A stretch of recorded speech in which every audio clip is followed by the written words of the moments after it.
if 30 to 40% could agree that this was legitimate tyranny and it needed to be thrown off, they need to have sufficient power without asking for extra permission. It should be right there and completely available to them in their living room in order to affect the change. In order to affect the change, that there is a Republican Representative Thomas Massie.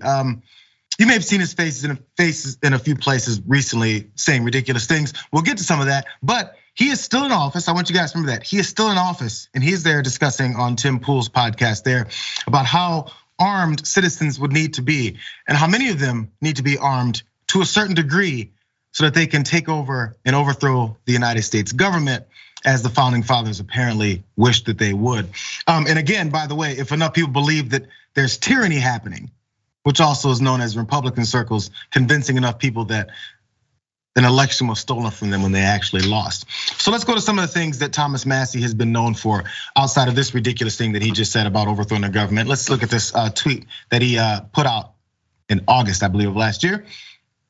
That meme says, if you have to carry a card on you to gain access to a restaurant, venue, or an event in your own country, that's no longer a free country. And as you can see, that's some Holocaust imagery there, because taking a vaccine is the same as that.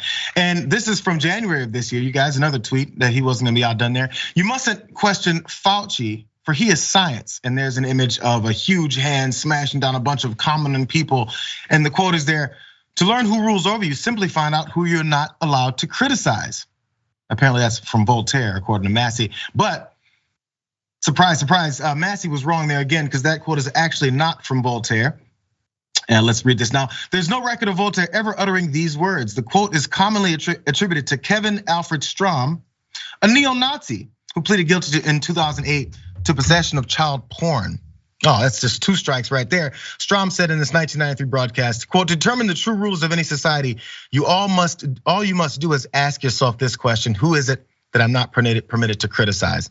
And the context in which he posed that question was made clear that it was a reference to Jewish people. Oh, wouldn't have seen that coming either. So that's two tweets from Massie just recently that make absolutely no sense. Let's go for three, you guys. How about this one? Over 70% of Americans who died with COVID died on Medicare, and some want Medicare for all? To which, of course, obviously, also, I'm sure 70% of Americans who died, or a certain percentage of Americans who died, 100% of Americans who died of COVID also were breathing air. Maybe we should cut off air supply as well.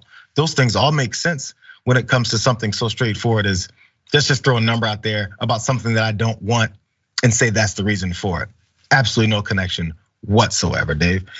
Before we get to more of this, guy says, yeah, I want to see what you have. I want to hear your points on this. I was just going to say, look, 100% of us who are alive today are going to die. Does that mean that we should suddenly, I don't know, maybe we just shouldn't pay any attention to Tom Massie? I have a good heart, Jayar. Like I try to find the best in people, and I look at this guy and I put his picture back up, and I think, God, it must be really tough to go through life being Tom Massie. I mean, with the glasses and the pudgy face and the ruddy skin, and then of course being an idiot on top of it. So I kind of feel sorry for him, but on the other hand, this guy is a moron. And the fact that he's actually an elected member of Congress, it tells you all you need to know about House Republicans and what their standard is for acceptance into the GOP. It's crazy. Now this is also the same guy who posted the family photo for Christmas with all them holding huge long rifles. So that was also something fun.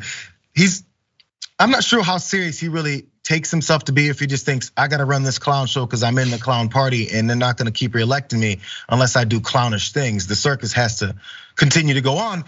So that's his approach. Now he went on Tim Pool's show to say this latest things about arming people. Let's not forget that part.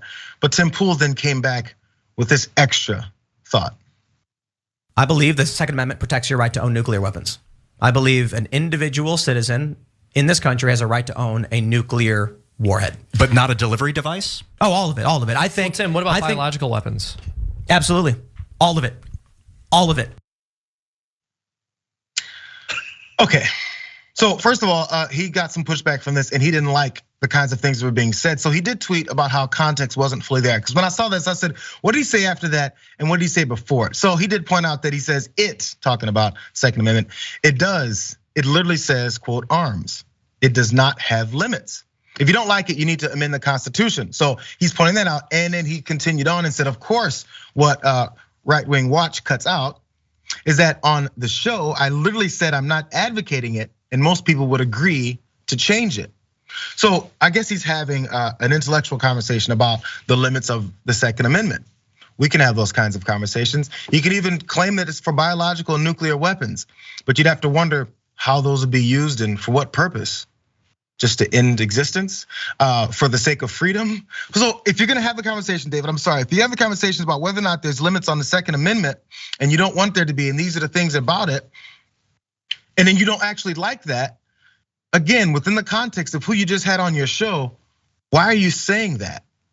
Yeah, I mean, I would have more respect for Poole if he would at least just be consistent. Say, yeah, of course I believe that there should be a right to nuclear weapons and biological weapons. And I express that right by having Tom Massie on my show, because every time he opens his mouth is biological trash that comes out. So there's a lot of different ways he can sort of be consistent about it. But again, this whole point about, I mean, how would that work exactly? I mean, because some of the elements that you would need to buy a biological weapon or to put one together, those are illegal. So I guess the assembly is okay. And then the other part about this is 30 to 40% of the country feels a certain way, then the rest, then you can use your arms to sort of take over the country. That's insanity. And oh, by the way, right now there's something like 65% of Americans who believe that, I don't know, that there should be Medicare for all. 70% who believe that that educational debt should be forgiven. So should we use our weapons, our nuclear weapons and biological weapons, to force the government now to forgive student debt? Okay, fine by me. Isn't that crazy? Crazy when you start thinking about other policies that you might not agree with, and why people should probably take up nuclear and biological arms in order to get them. Would that be something to agree with? I love that point. Oh, I'm so mad I didn't think of it, David. So yeah, you're having a rough day, Jayar. It's okay. We're with you. No, but yeah, if we're gonna have the conversation about what kind of weapons to have, yes, okay. But understand, your people are taking this seriously, even though maybe Tim is not, because he knows that wouldn't make much sense. And he said he doesn't advocate for it, so he's against it. So he's against unlimited Second Amendment rights. Just say maybe somebody will show up at his front door with some sort of biological weapon or a modified biological weapon. I keep going back to, when we were kids and we'd light a bag of poop on fire and set it on somebody's, front doorstep. I mean, how would he like it if that's the sort of weapon that showed up on his front door because, I don't know, 30 or 40% of the neighborhood thought that he was a jerk and he deserved it? Okay. I don't think most of these folks are serious. It's for the conversation, but the conversation got violent.